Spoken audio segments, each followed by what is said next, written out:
dayix iyo maluugaha masanuun ku faale hadba gaajo faramaran markab luula weydii la fogaa mirqaankii talo waysla maqan tahay rabbina tiisu waa meel hala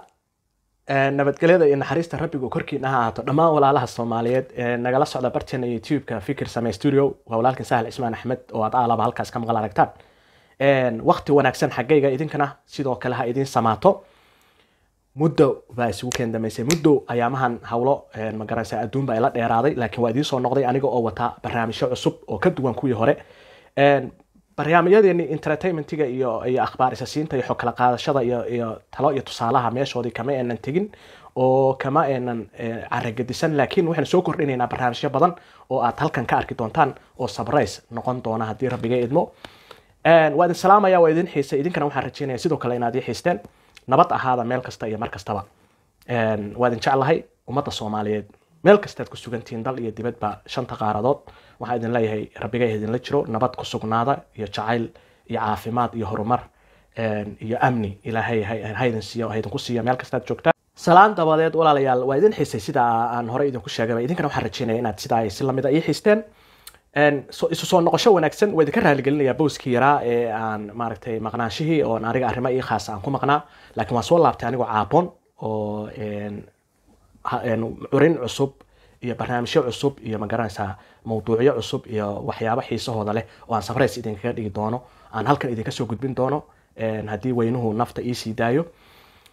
barnaamijka maanta usoo galay wuxuu ahaa inaan u tacsiyeyno oo gaar ahaan guud ahaan ummadda Soomaaliyeed meel kasta ay ku nool yihiin gaar ahaan bahda qalinleyda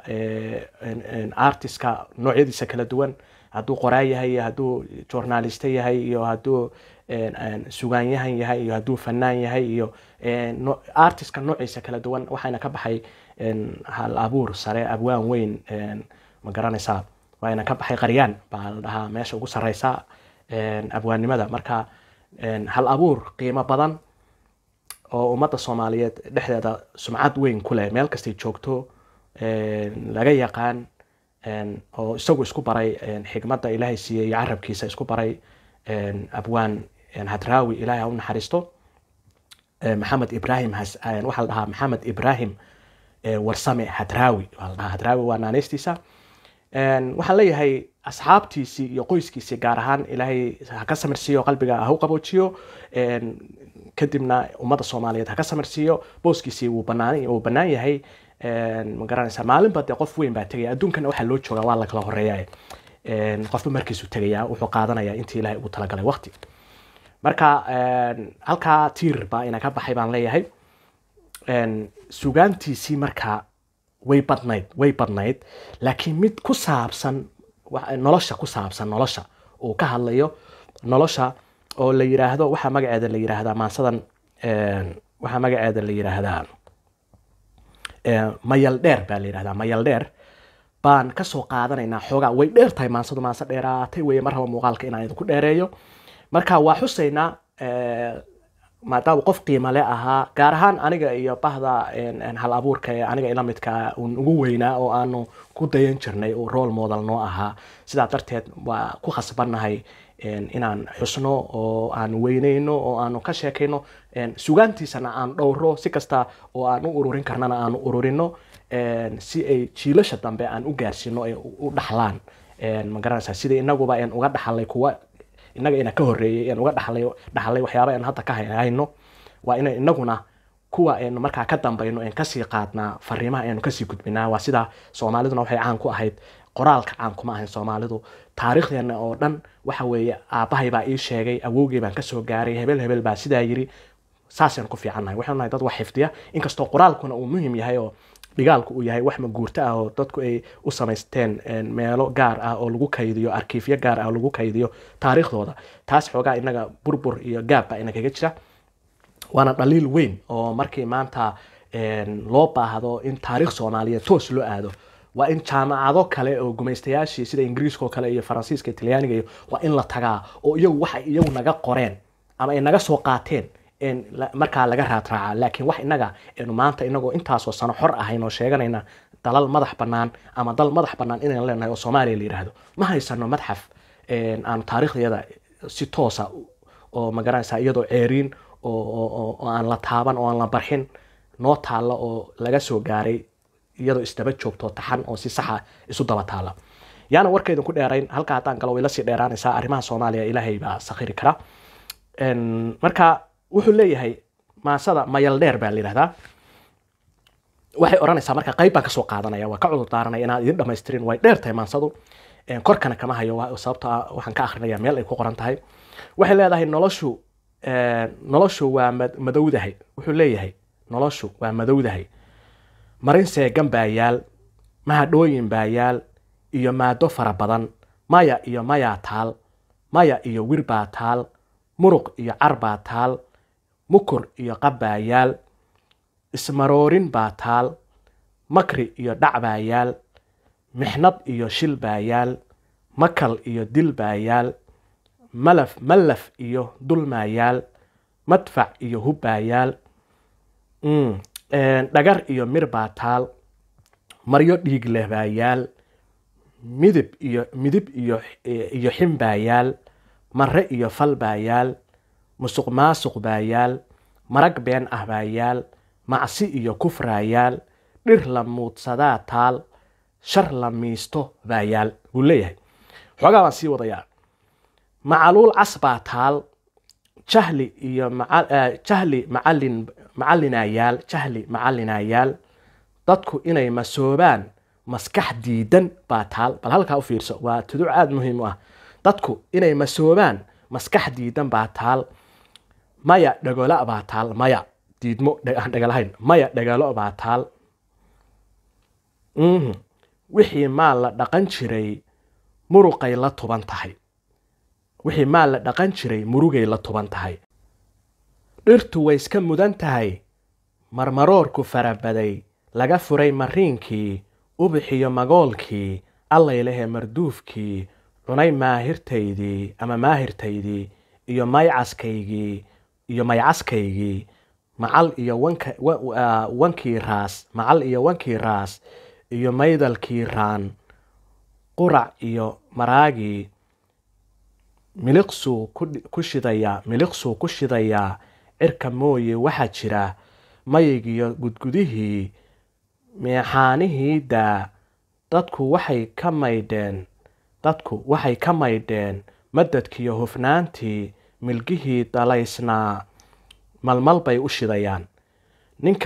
ninka maratidiisii culustiyo minweyntii mijin bay gadaysaa isna miiladiisii mirfish buu la joogaa makastiyo haweenkii milic bay harsanayaan mugdi bay ifsanayaan ragna maah ka badin waa maah waa maqnaan ragna maah ka badin waa ragna maah ka badin waa iyo meheradii jaan ku masuug xilkiisii murti iyo halhayskii maahmaahihii daa marka uu had iyo jeer ku mergado su'aalaha dadku ay maldahayaan marmarsiiyo doondoon dayix iyo maluugaha masanuun ku faalee hadba gaajo faramaran markab luulah weydii la fogaa mirqaankii talo waysla maqan tahay rabbina tiisu waa meel waxay meeris fagantaba waxay maysi muruqantaba waxay mooro dumisaba waxay muusin dabacdaba waxay muunad rogantaba waxay sii maldahantaba waxay sii murmurugtaba waxay sii murkacataba waxay qooq makalantaba waxay maag ku dhimataba waxay miino jarataba waxay muumin qalataba waxay meyd ku orisaba waxay mowd ku durugtaba miyirkay xasaysee haddaan maanku soo noqon mucjisaa sugaysee ninka mooganaantaas ku xasila ismoodsiis malihiisu waa been ya ku xasila ismoodsiis malihiisu waa been maansadu aad bay u dheer tahay waxaan kaloo idinka raali gelinayaa ereyada aan gowrgowrayo maansadu way igu cusub tahay dhowr mar baan maqlay laakiin akhriskeedu way igu cusub yahay qof kalaana qoray isagoo gacantiisa kuma qorin wayna dheer tahay waxaan ka cudur daaranaya inaan idin kamilin waxay ka hadlaysaa wacyiga jira buu sawirayaa oo uu eraya u bedelayaa xaaladda ay ummadda Soomaaliyeed ama qoyska Soomaaliyeed ama shakhsiga Soomaaliyeed uu ku nool yahay bay ka turjumaysaa maansadani waxaan leenahay ilaahay ajar iyo xasanaad ha kaa siiyo ma garanaysaa waxaad ahayd haliyey adigana ma garanaysaa shakhsi aan laga sheekayn doonaa tahay oo taariikhdu xusi doonto horeyna way ku xustay haddana way ku xusi doontaa haddeenan qofkeenna wax ah inagu eenan weynayn qola kale keedeen weynaynayna qola kaloo keeda weynaysay bayna qabsan doontaa waa sidaas waxa la yiraahdaa haddaan doqonteeda ka tago mid kale doqontiisa wata ay qabsan doona marka saasay ahayd xigmadda Soomaaliyeed marka inkasto qofku intuu nool yahay uu mudan yahay in la karaameeyo oo la weyneeyo oo qiimihiisa iyo waxa uu qalmo la siiyo meeqaamkeeda inkasto aanu siinay raawi inta aan anu taariikhda ka ogahay ma garanaysaa haddana Soomaalidu waxay u badan tahay qofku goortu dhinto baa xataa kuwa nabca amaanaan waxay dhahan beecirku meel daloosho ka soo dhacay baba laakiin kan waa ka duwan yahay kan waa figure waa qof isagu taariikhda isku qoray oo isugu qoray talentigiisa iyo curintiisa tolmoon bilaa turxaanta ma rabo inaan idinku dheereeyo muuqaalka galabta waa idin xiisay waa idin soo salaamayay waana joogtayn doonaa in halkan soo fariisto oo ismaqal aragno mar kasta barnaamijka hala kala kiciyo asxaabtii hore indhaha iyo dhagaha soo jeediso kanaalka fikir same ha ku xirnaato maanta wixii laga bilaabo kanaalka boorka laga jafayaa waa la ballaarin doonaa kanaalku wuu dhoofi doonaa wuu socon doonaa dalal iyo dhul buu mari doonaa magaalooyin buu tegi doonaa haddii rabbi idmo mawduucyadu way badan yihiin marka inteenu ismaqal arag kan lamida aan ku kulmi doono waa walaalkii Sahal Cismaan Axmed oo idin leh ha samaato